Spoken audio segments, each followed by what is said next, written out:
আজ আমরা জানব চন্দ্রিকা পটেলের সেই মর্মান্তিক কাহিনীটা, একটা গল্প যা এক ভয়ঙ্কর সত্যকে ঢাকার জন্য বানানো হয়েছিল। চন্দ্রিকা ভীষণ মেধাবী একটা মেয়ে। চোখে তার একটাই স্বপ্ন ছিল, ডাক্তার হবে, মানুষের সেবা করবে। কিন্তু তার জীবনে এমন এক ভালোবাসা আসে যা তার পরিবারের কঠোর ঐতিহ্যের দেয়ালে গিয়ে ধাক্কা খায়। আর ঠিক এই জায়গা থেকেই শুরু হয় এই মর্মান্তিক ঘটনাটা। বাইরের দুনিয়াকে কিন্তু শোনানো হয়েছিল একদম অন্য একটা গল্প। বলা হয়েছিল এটা একটা আকস্মিক মৃত্যু। কিন্তু আসল সত্যিটা ছিল আরও অনেক বেশি ভয়ঙ্কর, আর সেই সত্যিটা সামনে আনে আদালতের একটা নথি। চলুন পুরো ঘটনাটা গভীরে গিয়ে দেখা যায়। সময়টা ছিল ২৫শে জুন ২০২৫। জায়গাটা গুজরাটের একটা ছোট গ্রাম।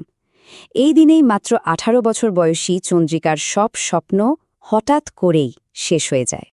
তার পরিবার থেকে জানানো হলো চন্দ্রিকার নাকি হার্ট অ্যাটাক হয়েছে। আর সবাই, মানে পাড়া, প্রতিবেশী, সমাজ, সবাই প্রথমে এই গল্পটাই বিশ্বাস করে নিয়েছিল। স্ক্রিনে এই যে সংখ্যাটা দেখা যাচ্ছে 478, এটা কোনো সাধারণ সংখ্যা নয়। এটা ছিল চন্দ্রিকার মেডিকেল এন্ট্রেন্স পরীক্ষার স্কোর। মৃত্যুর মাত্র ১১ দিন আগে সে এই দারুণ স্কোরটা করেছিল, যা তার ডাক্তার হওয়ার স্বপ্ন সত্যি করার জন্য যথেষ্ট ছিল।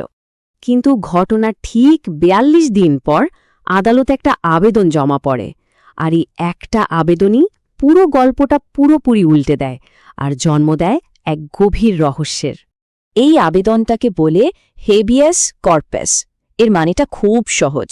যদি কাউকে বেআইনিভাবে আটকে রাখা হয়, তাহলে এই আবেদনের মাধ্যমে তাকে আদালতে হাজির করার নির্দেশ দেওয়া হয়। আর এই মামলায় কিন্তু গল্পের মোড় ঘুরিয়ে দিয়েছিল। কিন্তু এখানেই তো আসল প্রশ্নটা, যে মেয়েটা এর মধ্যেই মারা গেছে, তার জন্য কেন এই হেবিয়াস কর্পাস আবেদন করা হলো? এই একটা অসঙ্গতি কিন্তু এক ভয়ঙ্কর ষড়যন্ত্রের পর্দাফাঁস করে দেয়। এই গল্পের আর একটা গুরুত্বপূর্ণ চরিত্র হল হরেশ চৌধুরী। চন্দ্রিকা আর হরেশ একে অপরকে ভালোবাসত। তারা একসাথে থাকবে বলে একটা লিভ ইন চুক্তি করে বাড়ি থেকে পালিয়েও গিয়েছিল। কিন্তু পরিবার তাদের আলাদা করে দেয়, আর চন্দ্রিকাকে ফিরে পেতেই হরেশ মরিয়া হয়ে এই আইনি পদক্ষেপটা নিয়েছিল। আসলে এটা ছিল দুটো ভিন্ন জগতের লড়াই। একদিকে ছিল চন্দ্রিকার স্বপ্ন, ডাক্তার হওয়া, নিজের মতো করে বাঁচা, আর অন্যদিকে তার বাবা, যিনি নিয়ন্ত্রণ, সমাজের কথা আর সম্মানের নামে মেয়ের সব স্বপ্ন শেষ করে দিতে চেয়েছিলেন। হরেশের সাথে সম্পর্কের কথা জানার পরেই চন্দ্রিকার পরিবার, বিশেষ করে তার বাবা, তার জীবনটাকে পুরোপুরি নিয়ন্ত্রণ করার চেষ্টা শুরু করে। তার ওপর জোর করে বিয়ে দেওয়ার জন্য চাপ দেওয়া হতে থাকে। আর এই কারণেই কিন্তু চন্দ্রিকা নিজের সুরক্ষার জন্য বাড়ি থেকে পালাতে বাধ্য হয়েছিল। আর এখানেই সবচেয়ে দুঃখজনক ব্যাপারটা ঘটে। পুলিশ, যাদের দায়িত্ব ছিল চন্দ্রিকাকে সুরক্ষা দেওয়ার, তারাই পরিবারের কথায় প্রভাবিত হয়ে কাজ করে। তারা শুধু দুজন প্রাপ্তবয়স্ককে আলাদা করেই দেয়নি, বরং চন্দ্রিকাকে তার ইচ্ছার বিরুদ্ধে সেই পরিবারের হাতেই তুলে দিয়েছিল যেখান থেকে সে পালিয়ে এসেছিল।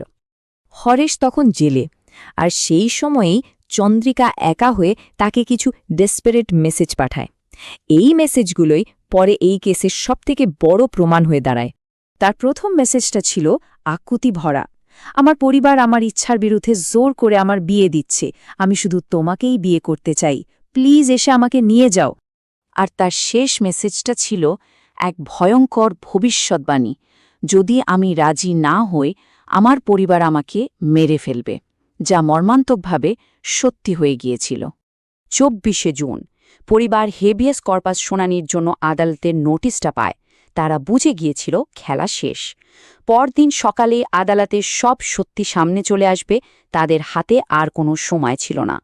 পরে চন্দ্রিকার কাকা আর খুড়তুতো ভাইয়ের স্বীকারোক্তিতে বেরিয়ে আসে সেই রাতের ভয়ঙ্কর পরিকল্পনা। এটা কোনো দুর্ঘটনা ছিল না, ছিল একটা ঠান্ডা মাথার খুন, পরিবারের সম্মান বাঁচানোর জন্য করা এক নির্মম হত্যাকাণ্ড। তাদের প্রতারণা এখানেই শেষ হয়নি। তারা নিজেদের প্রভাব খাটিয়ে একটা ভুয়ো ডেথ সার্টিফিকেটও জোগাড় করে, যেখানে মৃত্যুর কারণ লেখা হয় হার্ট অ্যাটাক। ভাবা যায় অপরাধটা কতটা পরিকল্পিত ছিল। তো যে পুলিশে তাকে রক্ষা করার কথা ছিল, তারাই তাকে ঠেলে দিয়েছিল মৃত্যুর মুখে। এটা শুধু একটা মেয়ের মৃত্যু নয়, এটা ছিল সিস্টেমের ওপর থেকে বিশ্বাস উঠে যাওয়ার মতো একটা ঘটনা। শেষ পর্যন্ত চন্দ্রিকার জীবন, তার ডাক্তার হওয়ার স্বপ্ন, তার ভবিষ্যৎ সব কিছুকে পিষে ফেলা হলো। কিসের জন্য? পরিবারের পুরুষতান্ত্রিক নিয়ন্ত্রণ আর মিথ্যার সম্মানের জন্য। এই পুরো ঘটনাটা আমাদের একটা খুব কঠিন প্রশ্নের সামনে দাঁড় করিয়ে দেয়। যখন আইন আর নিজের পরিবার দুটোই রক্ষা করতে ব্যর্থ হয়, তখন একজন মানুষ ন্যায় বিচারের জন্য কার কাছে যাবে?